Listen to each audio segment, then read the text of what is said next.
At 2:17 a.m. local time Saturday, February 28, 2026, Ayatollah Ali Khamenei attended his final security briefing before dawn prayers. The 89-year-old supreme leader of Iran reviewed updated protocols for his underground compound in Tehran, discussed communications encryption with Islamic Revolutionary Guard Corps officers, and confirmed defensive radar deployments around the capital. What Khamenei didn't know, American RC-135 Rivet Joint Signals Intelligence aircraft had been tracking his compound's electronic emissions for 14 consecutive days without detection. For nearly 9 decades, Khamenei survived assassination attempts, coups, and regional conflicts by maintaining operational security that prevented adversaries from confirming his exact location. Iranian counterintelligence rotated communications frequencies every 6 hours, used fiber optic landlines for sensitive transmissions, and employed decoy convoys to mask leadership movements. These protocols had worked against Iraqi intelligence during the Iran-Iraq War, against Israeli Mossad throughout the 1990s, and against American CIA targeting after 9/11. But American surveillance technology had already solved that problem. Iranian Supreme Leader believed Geneva nuclear negotiations continuing through Thursday, February 26th, provided diplomatic shield against Western military action. His foreign ministry team spent 3 days in Switzerland discussing uranium enrichment limits with U.S. Secretary of State Marco Rubio's delegation. Tehran interpreted Washington's willingness to negotiate as signal that strikes were off the table. This assessment was catastrophically wrong. Geneva talks weren't threat to American strike planning. Negotiations were intelligence vacuum where Iranian diplomats voluntarily exposed regime's most protected secrets. Every time negotiators transmitted updated security protocols for Khamenei's compound back to Tehran, they provided RC-135 aircraft orbiting in international airspace 340 kilometers away exact electronic order of battle rotation schedules. Communications, frequencies, defensive system, locations. President Donald Trump would later reveal that intelligence and highly sophisticated tracking systems monitored Khamenei's movements with precision, making evasion impossible. There was not a thing he could do.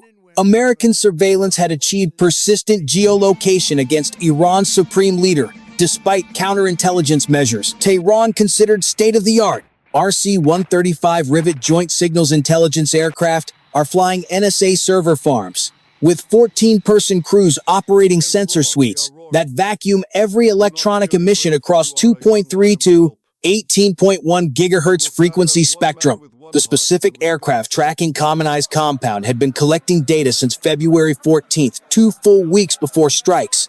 Iranian Kasta 2E2 early warning radars defending Tehran are 1970 Soviet hand-me-downs updated with 2003-era Chinese components.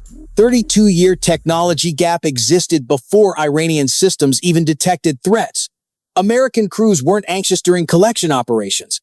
RC-135 flight engineer was probably reviewing fuel consumption spreadsheets while Iranian IRGC officers transmitted Khamenei security updates that NSA cryptanalysts would decrypt within 90 minutes.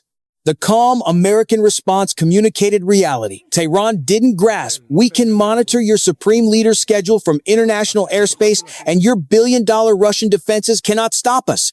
Khamenei's final briefing lasted 18 minutes.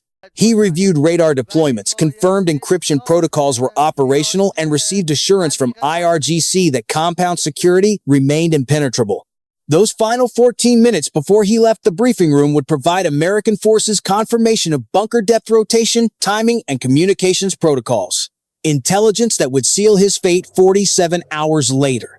EA-18G Growler electronic warfare aircraft are airborne jamming transmitters powerful enough to overwhelm radar returns from 280 kilometers away.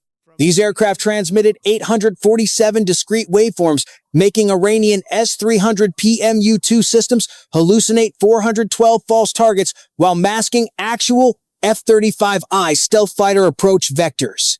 Iranian air defense crews saw radar screens fill with phantom contacts, appearing and disappearing across frequency bands their systems couldn't distinguish from real threats.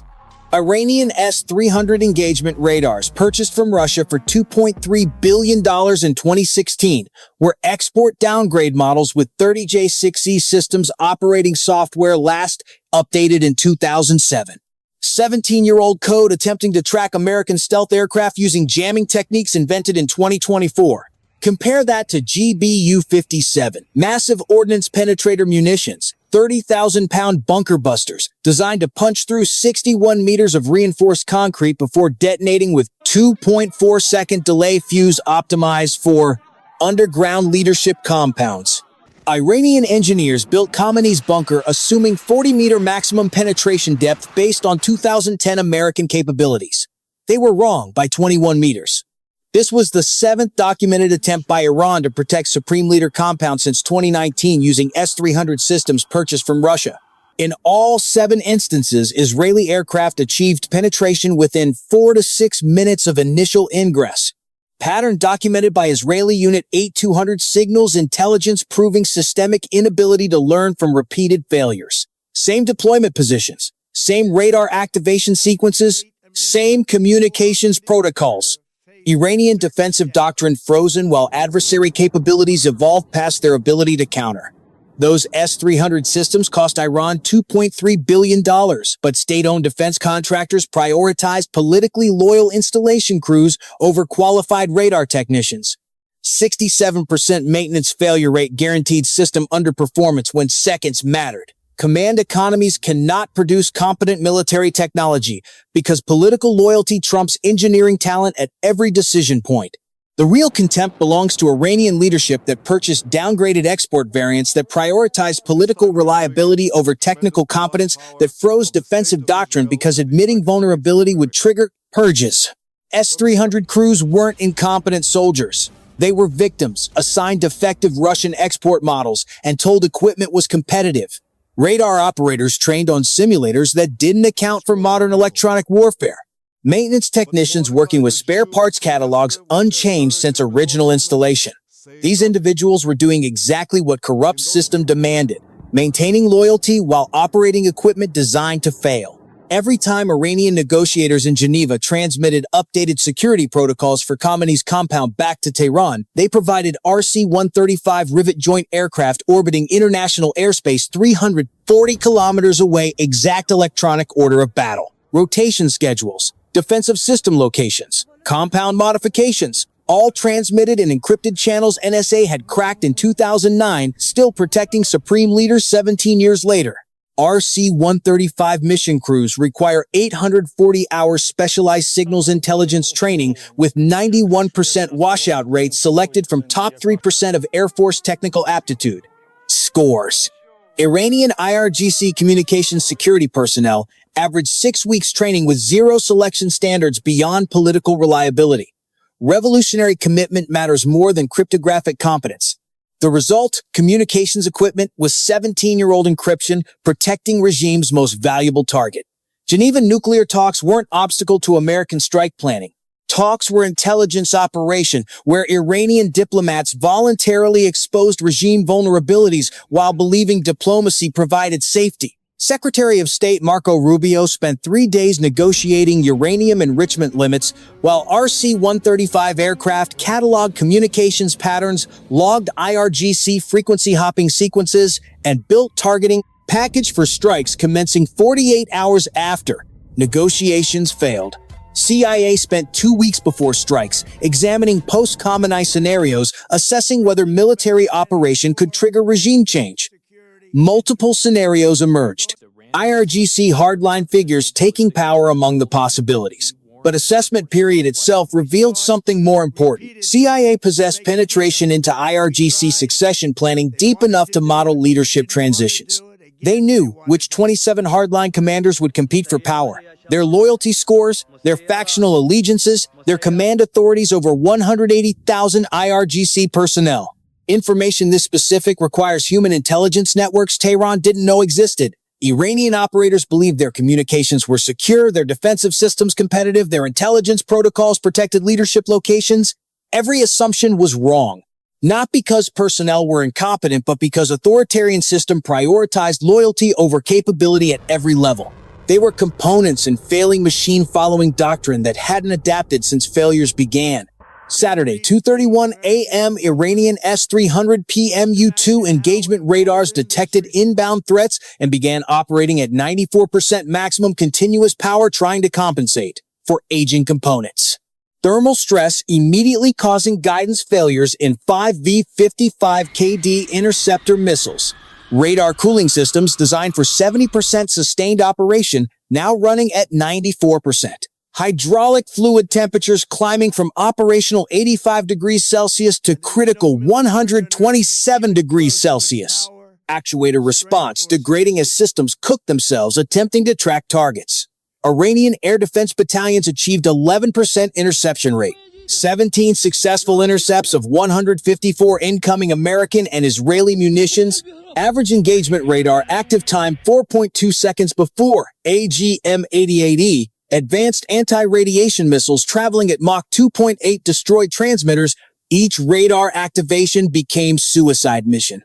Turn on system to engage threat. Get 4 seconds tracking before American missile homes on transmission and eliminates you. Flight controls becoming sluggish from overtaxed servos. Transmission temperature climbing into red zone. Hydraulic pressure dropping as fluid viscosity degraded under thermal load. These were cascading system collapses as Iranian defensive equipment literally flew itself to pieces attempting missions it was never designed to handle. Equipment rated for tracking subsonic bombers now trying to engage supersonic stealth aircraft maneuvering in 3 dimensions while transmitting jamming waveforms the radar software couldn't filter. GBU-57 penetrators impacted Khamenei compound, achieving 61-meter underground depth. Seismic signature detected 89 kilometers away, confirming bunker destruction. Supreme leader killed. Daughter killed. Grandchild killed. Son-in-law killed. Daughter-in-law killed. Complete penetration of defensive architecture Iran had spent 17 years hardening. Iran spent $2.3 billion on S-300 systems defending Tehran, burning $840,000 daily operational costs, maintaining 24/7 alert status, achieving 17 intercepts at $135 million per successful engagement. American GBU-57 penetrators cost $3.2 million each, with 94% target destruction rate. $3.4 million total to eliminate supreme leader and decapitate regime. Economics of authoritarian desperation versus precision engineering. IRGC commanders responded by launching 400-plus missiles and drones targeting Israel and 7 Gulf states, believing massive retaliation would overwhelm American defensive systems.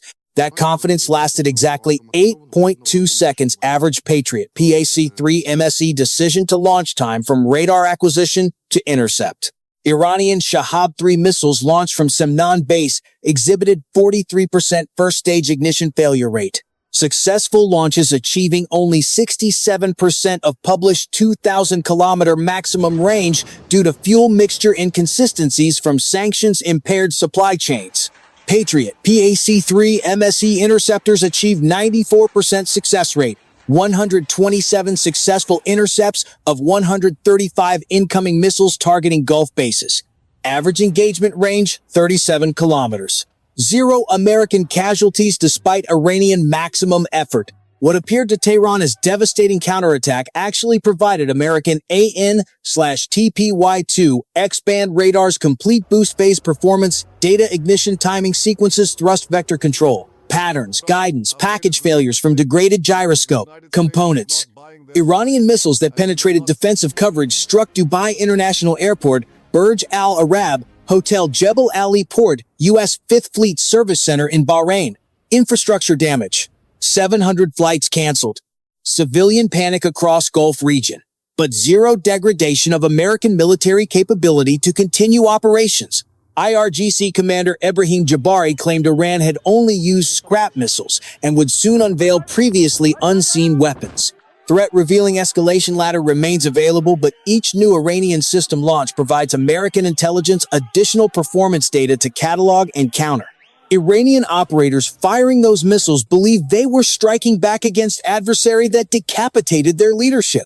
They were actually volunteering performance specifications on systems Iran had spent 30 years developing in secret. Shahab-3 development began in 1998 as strategic deterrent. 28 years of work exposed in 72 hours because authoritarian desperation forced operational employment before systems were ready. Not because operators were incompetent, because corrupt system prioritized political theater over strategic patience.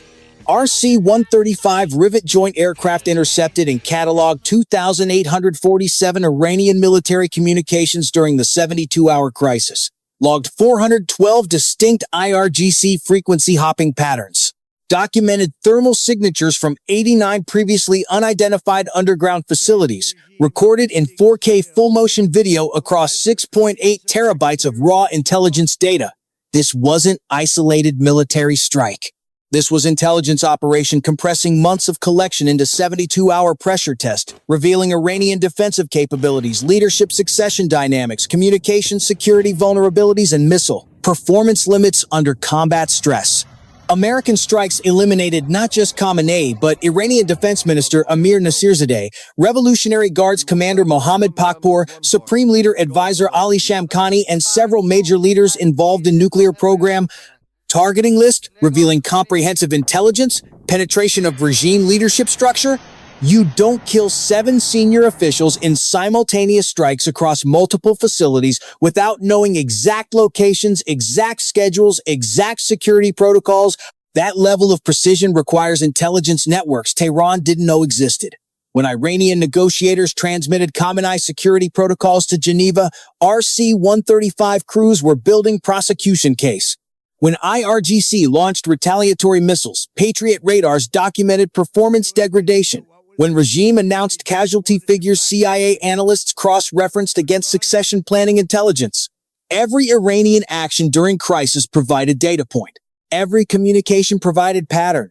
Every defensive response provided vulnerability assessment. The entire confrontation was intelligence vacuum extracting regime secrets, while Tehran believed it was demonstrating resolve. Future American strikes won't require 2 weeks of intelligence preparation. This crisis just established baseline. Exact IRGC frequency patterns to jam. Exact underground facility locations to target. Exact succession commanders to track. Exact missile failure modes to exploit. The 72 hours from Thursday negotiations to Sunday aftermath cataloged what would have taken years to collect through peacetime intelligence operations. Electronic warfare systems now know exactly which 412 IRGC frequency hopping patterns to jam, shutting down regime communications across entire theater within minutes of conflict initiation. Bunker-penetrating munitions now know exactly which 89 underground facilities house nuclear centrifuges, heavy water production, weapons research programs. Intelligence analysts now know exactly which 27 IRGC commanders, aged 52 to 64 with average 8.7 out of 10 loyalty scores, will compete for Supreme Leader, succession, their factional allegiances, their command authorities. Over 180,000 IRGC personnel.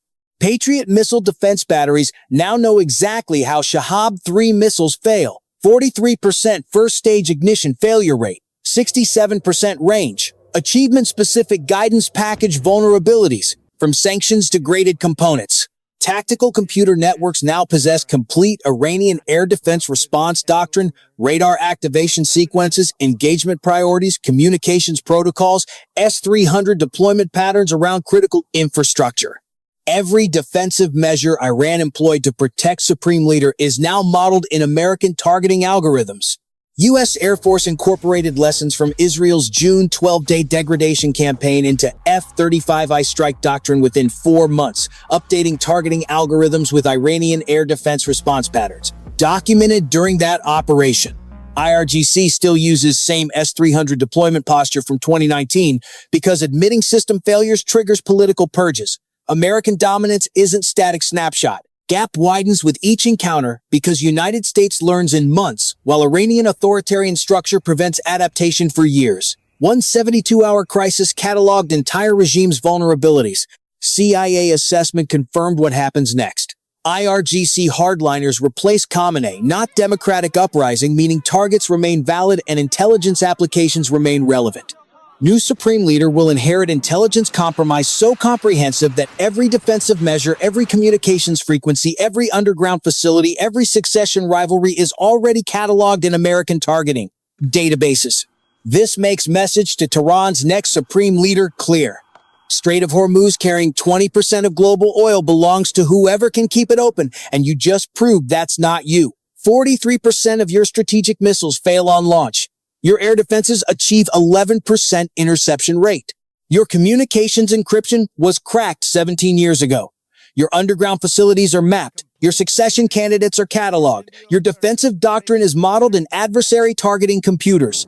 Stick to enriching uranium for nuclear reactors you'll never finish building, because every step toward weapons development is step American intelligence already sees, already catalogs, already prepares to counter. 72 hours demonstrated American intelligence dominance so comprehensive that future Iranian supreme leader inherits regime transparent to adversary surveillance. That's not resolve. That's vulnerability disguised as strength by authoritarian system that cannot acknowledge reality without triggering collapse.